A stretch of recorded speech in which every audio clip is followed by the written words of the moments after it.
Welcome to the FP&AI Podcast, where finance meets the future. I'm your host, Roger Nocker, and joining me today again are Anthony Wilson and Donovan Moses. Each episode, we talk about real finance challenges, practical solutions, and what finance teams can do differently to be world-class, obviously. And today, we're discussing removing friction from workflows. Welcome, guys. Roger. Hi, Don. Nice to be here again. We're going to carry on with a series that we've been talking about, strategic objectives, and especially in a finance department. We obviously can do this in any department, but we've narrowed our focus on this podcast down to a typical finance department that might be setting strategic objectives. And the first episode, we spoke about the financial perspective of the balanced scorecard. How do we increase shareholder value? And we spoke about topics about efficiency and impact. Then we moved to the customer perspective and we said, what value do our customers want from us? And we said that our customers might be our debtors and that in finance, but typically they're our colleagues, they're internal customers, and we need to deliver quality, be a trusted partner, do it at a good price and be efficient. So we spoke from their perspective. And then we moved into the internal processes perspective, and we said to satisfy our stakeholders, that's our shareholder and our customer, which processes must we accelerate? And the first part, we spoke about finance planning, the internal processes. And then last time we spoke about quality aspects. We had a couple of episodes on how can we improve quality. So today, the broader topic is how do we increase efficiency within our internal processes? And speed. I think that those two topics go hand in hand, efficiency and speed. We want to make sure that our customers aren't waiting long for stuff from us. And we want to get better and better. We want to do more with less all the time. And in particular, we're talking about removing friction from workflows. So I'm going to, if we can just kick it off, maybe Anthony, you want to start us off, give us an idea of how we can remove friction from our workflows. Yep, of course. So I think one of the things that I've seen recently in some of our projects and customers is, there's a lot of time wastage through the process of handovers, and there's lots of backwards and forwards because people don't know when they need to pick up a piece of work or what they need to pass on to the next person, which creates friction, but also rework and inconsistencies, and potentially even moving away from knowing what the version of the truth is, because you end up with lots of versions of data and lots of versions of templates, etc., etc.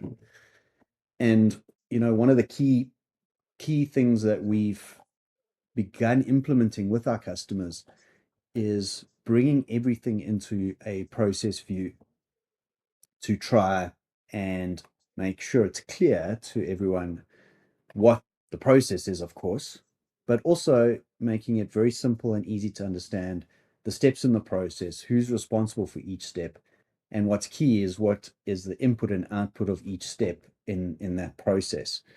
And by helping our customers understand that or put that in place, it's helped, number one, them build a better understanding of what their actual processes are. We found with a couple of the customers, they think they understand their processes and they understand what's happening when they go through a budget process or a reporting process, until you start going through the discussions around that and identify that there are certain things that people don't understand or know what is happening. Might sit with one or two individuals in the business. And it's important that we uncover that and put it into a document that helps guide and explain what is happening in that process ultimately. So for, what I've seen in the last 12 months or so in some of our customers is that's really made a big difference in helping them understand that flow of information and what is, coming in and out of each step of what happens within the processes. You're talking about a basic mapping of your processes. And when I say that word, people think of pictures and drums. One of our executives he said he doesn't understand you guys. I was in the IT department at the time. You guys always have arrows and barrels. We don't understand what arrows and barrels have to do with anything. And that was obviously the notation of a workflow. But so when we talk about mapping process, people have, oh, gee, I've got to map processes, right? And I've got to draw these pictures. And actually, if you train 100 people on doing it, you'll probably find 3 or 4 that can do it properly. Maybe 5, 10 are messy, and the rest is just spaghetti. I did it. I trained 50 analysts, and they were all business analysts. And we're, as hard as we train and the standards we put in, it's hard. So are you talking about that, like flowcharts and that? I remember back in the day, the auditors used to write it out in a narrative. Then Mary does this and she sends it to that. This is a long Word document. Every year you came to the audit and you had to see it was written out in Word format, right? Walkthroughs. They used to call it walkthroughs. Yeah, well, the walkthroughs were great. We had like almost like a SIPOC, and we had little blocks. But when someone really got into detail, they wrote this like long, like it was like a book of what happens, and every year you have to go through it and try and picture in your mind what's going on. Yeah. So what are you talking about, Ant, when you say mapping processes? Yeah, it's a great question. So I'm not talking about your spaghetti process, because I think we've all been there, and it's hard work mapping those spaghetti processes. It's even harder work to understand them and implement them, because they're as complicated. So what we're talking about is simplifying that. So I'll start with kind of the end in mind. What we have put together as a framework where we've taken essentially the SIPOC type of thinking, and we've put it in a document that basically breaks it down into sections of 5 steps and allows you to drill down into those steps as you unpack your processes, which creates an easy way to track the process and to drill down to the different detail behind it without going into too much detail and making it difficult to follow and understand. So that's quite an important thing, is, especially if we're talking in the finance and in the business space, you want the process document to be a working document that people use every day, not something that is complicated to read and gets done once a year and sits in the corner and no one actually refers to it. And then the other key thing in terms of the framework that we put together is then being able to very concisely document all the different key parts of the process. So again, we don't go into a huge narrative on each step of the process. We keep it quite short in terms of what the process does and the explanations of it. And if you need to unpack it in more detail, you break it down into another level of detail within that process. So each step is easy to understand. So that's kind of your end result of what you're wanting to do in the process, is a document that's easy to follow, easy to understand, and essentially, someone who hasn't been taught how to use that document should almost be able to open it up and understand what is happening in it. Now, I'm sure we've all been through the exercise of trying to document a process, and it's painful and it's hard and it's a barrier. A lot of people have been through that, and as soon as you say, "Oh, we need to document the process," it's like, ugh, no, we're talking weeks and months of work to go through it all and get it documented. But in today's age of with the support we get from AI, etc., there's every reason why we can make that more efficient. And what we've actually done within FP&AI is we've built an agent that allows you to record a meeting or just verbally explain to the agent what your process is, and it'll make sure everything follows the framework and the methodology that we've put in place. But ultimately, what that agent will then do is produce that process, what we call a work breakdown structure, for you based on what you've explained to the agent. And that's a huge time saver, because it gets you 80, 90% complete with that process. You still need to go through it and you need to make adjustments. But all the time that was traditionally spent in putting it together and compiling that process document, let's say 80 to 90% of that time is now gone, because we're using technology to help us document those processes. So that's been a huge win in the last few months, has been able to leverage that. Donovan, what have you seen that process in action, obviously, and how is it different to what you've seen before?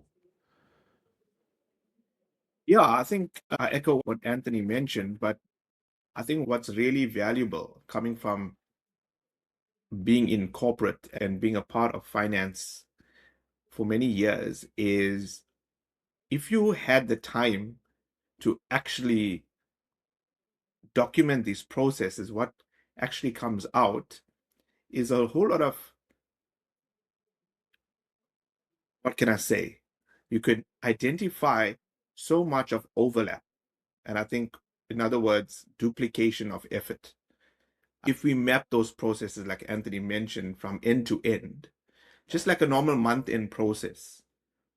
And as Anthony mentioned, you start at a high level, but as you go down, they always say the devil is in the detail. As you go granular and you're working with multiple sites, interacting with finance teams at those sites, and especially if you are reporting both financial and non-financial information, you see how much of duplicate effort it is. And when I talk about duplicate effort, people having and recording the same statistics or the same values in multiple different spreadsheets. For example, one site will have their production volumes, and then someone takes that production volumes and they will keep their own version. And then somebody else will keep their own version. And eventually the group will keep their own version. And so there's that same data and that duplication of effort. And by mapping those processes, you see that duplication of effort. And there's the opportunity. Now that you have your process mapped, there's some opportunity to optimize that process to say, there's the main source of, example, production volumes or sales volumes. How do we get it to where it needs to report up the line and not store it in multiple places? And I've seen that in reporting on month end, in budgets and forecasts. The source of that information from the site will come through a level in the organization. They would need to do their reporting, then they will send it up to another level. That person will do reporting, but all of them got the same volumes and the same spreadsheets. And every time there's an iteration, everybody needs to update right up to the slide deck or right till the exco pack or group exco pack or board pack. And every time there's this thing. Now imagine if you had that process and you can pinpoint these things, then automatically, as soon as one person updates, all up the line gets updated. So I think there's so much value that you can remove the friction and you start by, let's understand end to end the process and get to that detail to say, hey, okay, I understand what's happening, but let me also understand where's the duplication of effort. Let me understand how many places we're keeping the same data, for example, whether it's production and sales. And that's where I've seen typically everybody wants to hold and huddle onto their data because they don't want to lose it. If somebody asks them, hey, where's this figure, you can give it to them. But also you don't know whether you've got the latest version as well. So that's the version issue as well. So I think so often we underplay the value of having your process documented in an SOP and understanding, and then not just for the sake of having it, but there's so much of opportunity that we can unlock that's there. And I think that's where we're missing. And often financing don't have the time, right? So now, like Anthony said, with tech now, and you can leverage that. Now it's giving us back time as finance to now look and say, okay, what can we automate? What can we, eliminate? And we can look for those opportunities and get ourselves back time where we now can be a decision support to the greater business and not just reporting one vicious cycle to another. Yeah, does that make sense? Yeah, so a couple of things I want to just comment on there. Some accountants don't like the work of mapping processes. They like playing with the numbers and the variances and the ratios and the graphs. And a couple of years ago, I saw a very experienced CA, and we asked her to map a process, and she found it hard. She'd much rather write a report or do a budget or something like that. She said it was hard. I had to think of inputs and outputs and who's responsible, and I must put it in the language of a verb, and the output must be a noun, and the deliverable, and think through it logically. Some people, it's hard work. It's more of an engineering type of thing, funnily enough. Engineers are good at breaking things down. It's called work breakdown structures, what Anthony was talking. And they think in logical inputs, outputs, logic, then what happens, dependencies. So I think that's one of the things. It's a barrier. And if you're in finance and you hate it, well, find an easy methodology, and we've got one. Or, make sure someone in your team is good at it. Identify that person and try and get them to help you map those processes to take the friction out. Yeah. If I come in there and if I just think about my experience the last 20 years, and yes, absolutely, it's the mundane thing, it's the boring thing. We don't want to do it. We only call upon to do it if internal asks for it or external audit asks for it or for that example. But what I like what Anthony mentioned is if you start at the high level, just the main 5 building blocks, and just look at what deliverables need to come in, what deliverables need to go out, and just add one other element to say, what could go wrong with the inputs? What could go wrong with the outputs? Just look at the areas of risk and just put it down on that. Yeah. We don't have to write long sentences, but just a one-pager, Yeah. right, of just that. I think that in itself will be so valuable. So, hey, this guy keeps this into all of you got the same output, all of you the same data, and you'll still pick up those opportunities of duplication.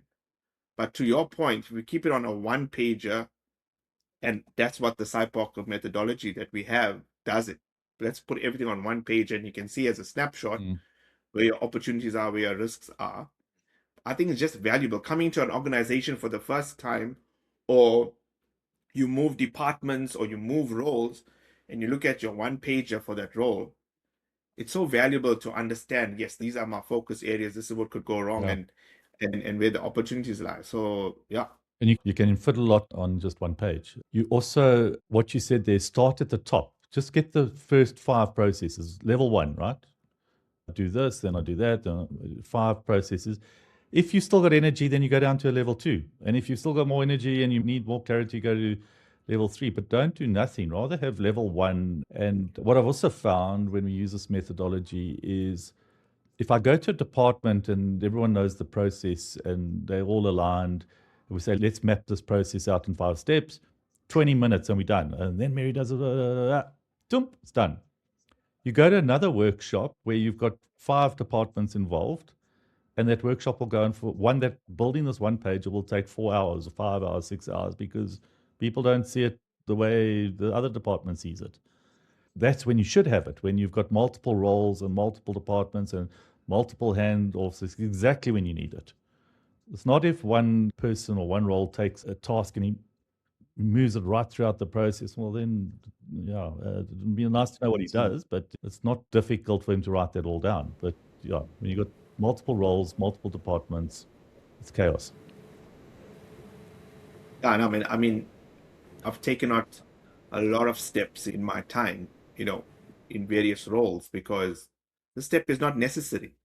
Why are you doing this? Oh, because of X, Y, and Z. But if you think about your output that you're passing on, Anthony mentioned on handover or where we're getting to, the step is not really necessary, or the amount of work you're doing for the ultimate output is an overkill.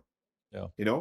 So if you're at a head of finance or business partnering or FP&A and you want to shorten your time or look for the efficiencies and stop working the overtime that you do, you need to go through this exercise. Yeah. And the place to start is what Ant mentioned, the process. You got to start there. So although accountants don't want to do it, I guess if you want to start cutting down the time you're spending on your packs and etc., that's the right place to start. Where's the duplication? Yeah. Etc. Yeah, just one thing I just want to highlight that Donovan's saying there, and I think it's quite important, is when we talk about documenting that process, I think in the past a lot of it's been, okay, let's get the process document because we just need to get it done and we need to be able to follow that process. What you've kind of drawn out there quite a lot in what we've been saying is, it's not just about documenting the process. It's about documenting the process so we can find those efficiencies and we can understand where those duplications are.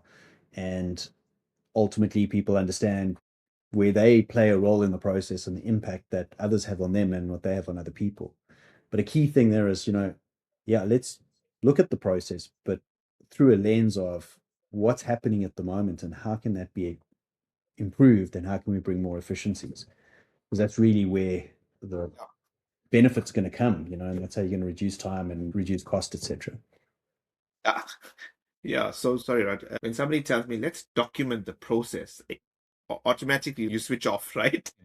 But if you say, guys, let's start looking for... Let's improve the process, yeah. Let's improve our looks. Let's see where we can cut off time. All of a sudden, all the guys are in. Yeah. Let's go. But I think the other thing what I've seen, and I like to just add, is if you got 3 sites, 4, 5 sites, and all of them are doing the same things, hey, Anthony, are you doing it the same way as Roger doing? Or when you're budgeting for this cost, do you do it the same way? And what I'm trying to allude to is standardization. Yeah, level 3. Oftentimes, hey, this guy has a 5-step process and he's got all these things. This other guy got a 10-step process. He does these extra levels. And this other guy says, no, but you don't have to do it. You can do it. So when you're getting the right guys in the room as well, and the beauty of this thing, you can also get some standardization and value back amongst the teams. I mean, there's immense value in this. Let's say, right, we've documented the process. A lot of people, like you said, they'll only document it if the auditors are coming. Another classic is you putting in an ERP system and the consultants force you to do it. But the real process-driven business units and departments will live and breathe by that process document. And those are the people that eventually optimize and become world-class in process management. But again, once you've documented it, how do you keep it alive? You've got to implement it. And it's something that will pop out in process management is approvals and sign-offs and handing things over.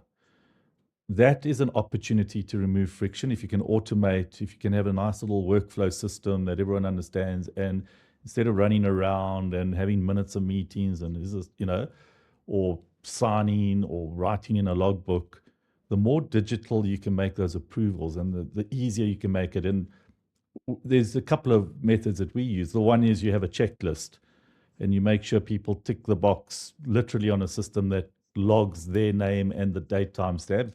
So they've got a whole list of things to do as part of a handover. You tick, tick, tick, tick, tick, and that's all recorded. That's a very neat way to hand over work to the next swim lane or the next role. And another way is like setting up, if a document has to be signed, put it in a workflow, get it to their email, push a button.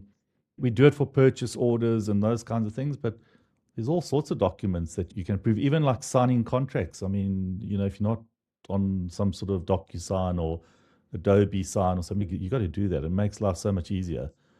But that's one way that you can keep the process alive, is make sure, you're using it and updating the process as you go through the month.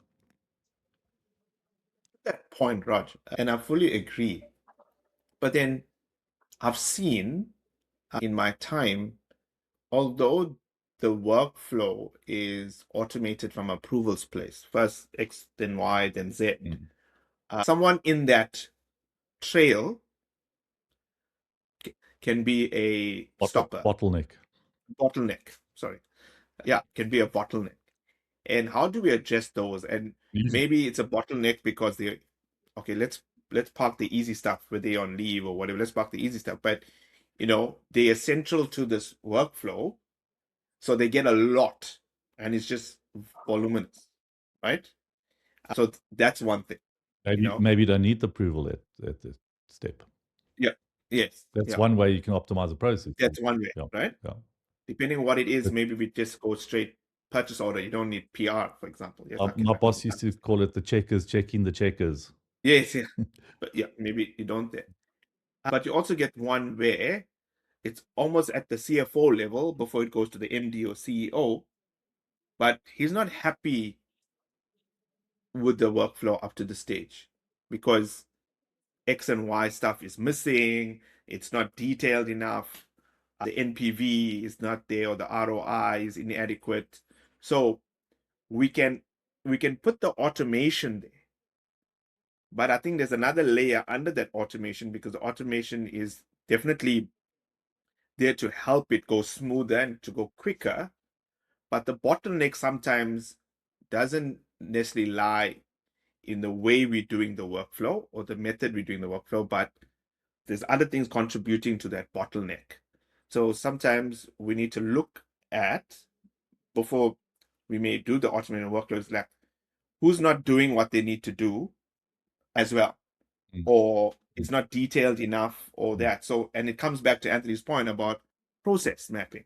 So if your process to approve CapEx is to have this document, that, and ROR, and it comes all the way via workflow documents to the CFO, I should be able to, because the CFO doesn't have time to do, 20, 30, and looking through all these documents all the time. You should be right there, and then, but if something's not making sense to him, he's going to reject it and it's going to go back all the time. So I guess what I'm trying to say is I agree with the workflow, but there's another level that one needs to also then bear in mind where it can just be a massive bottleneck. And it comes back to that point, your quality of your process, in other words. Well, there's two things. You can design it. When you've mapped the process, you can see that bottleneck, or it's going to be a bottleneck, and maybe you change the design of the process. That's one thing. But if you've got a bottleneck and it's digitized, what a pleasure. Now you've got the data. You can quantify the bottleneck. You can all see it. You can, and then you can start addressing it with data. So if you've seen that bottleneck, put it into data, do some analysis on it and see how you can remove that bottleneck. Unfortunately, it's often the senior people that are the bottlenecks, and it's a little bit sensitive. The CFO is never signing the PO, and we can't get stuff through. And but that's another challenge. And if it's a good CFO, they would eventually realize that they can get somebody else to sign it off, because they are bottleneck. They have to be in meetings with other stakeholders, and they just can't get to that stuff. So maybe delegate. And they, again, when you map it out, you can see where you can delegate, have multiple people on a role. So if somebody can't do it, then there's an alternative person that can do it. And there's so many simple things you can do. But you first got to have it mapped so that you can see it, and then put in a system so that you can measure it, and then it's easy to optimize. I mean, I think, Roger, I hear what you're saying there is it's so in my mind, the workflow supports the process. So you've got to have the process first before you can put the workflow in. But, we've spoken about optimizing that process, and having the process with the workflow is giving you a lot of information that you need to be able to optimize that process. An iterative exercise, if you've got that data, you can look at it on an ongoing basis and go, okay, why are we still delayed? Here's where the bottlenecks are. We go back to our process, we refine it, and we update that workflow. So we remove some approvals, or we add some levels in. And that's an ongoing process. I think in any business process, you're going to continuously have to look at that, and there's new items that'll come in, and there's items that need to be optimized. And using a workflow that they can measure that data for you and measure that process, that gives you the ability, another set of data to help you optimize your actual processes. Well, guys, thanks. I think we're out of time. That's all for today's episode of the FP&AI podcast. Thanks for joining us. Thanks, Anthony and Donovan, for sharing your insights. If you found this discussion valuable, please like or subscribe and share the podcast with a colleague who might benefit from it, especially those ones who are bottlenecked. And we'll be back soon with another conversation where finance meets the future. Until next time, take care. Yes, everyone. Thanks very much. Thanks, gents. Bye-bye.